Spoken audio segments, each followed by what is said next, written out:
Hey guys, Effie here. Today we're going to make a donut card using our new Lavish Donuts and Unicorns stamp bundle. I'm starting off by creating a donut card base using our Lavish Donuts base die. Using this donut base, you can make a top folding donut card that measures approximately 4.5 by 4.5 inches. After you die cut a base, it leaves a score line in the center of your card base so that you can easily fold it over to create this donut card. Another great thing about this die is that you can get two card bases from an 8.5 by 11 size cardstock sheet. All right, let's get inky. I'm going to stamp the icing on my donut using our rose quartz dye ink, which is a really pretty light pink, but it has a bit of a red undertone, and it's the first layer ink in our Ruby collection inks. The icing stamp has a heart in the center, which is actually a negative portion of the stamp. So just line up that heart with the heart on your donut base. Next, I lined up and positioned the donut border stamp and stamped that onto my base using our warm hazelnut dye ink. For today's project, I'll be using the heart sprinkles, and this sprinkle stamp, actually both sprinkle stamps in the bundle, are turnabout or rotating stamps. So the set will come with this placement guide.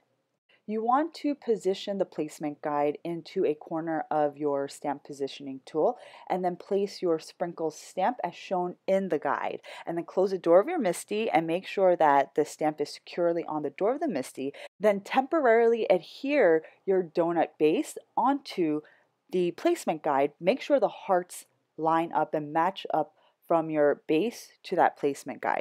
Now, all you need to do is ink up your sprinkle stamp with 4 different colors, but with each different color, rotate that placement guide with the temporarily adhered donut base 90 degrees. You can either rotate it to the left or the right. It doesn't really make a difference.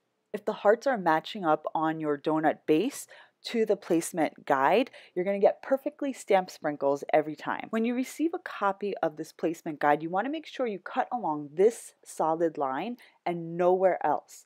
The donut illustration in the placement guide is not perfectly centered, but that is the way it's supposed to be. So just make sure when you get that placement guide, cut along the solid line.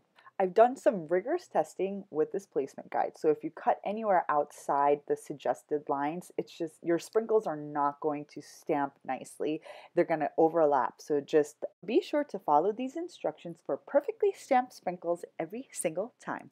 I use a combination of our Couture colored dye inks for these sprinkles. I use Beach Blondie, Red Sangria, Bright Emerald, and Soft Garnet dye inks. For my donut cards, I like to leave the front blank and I stamp the sentiment on the inside. So I chose the "You're Sweeter Than a Dozen Donuts" sentiment, and I stamped this in our found Topaz dye ink.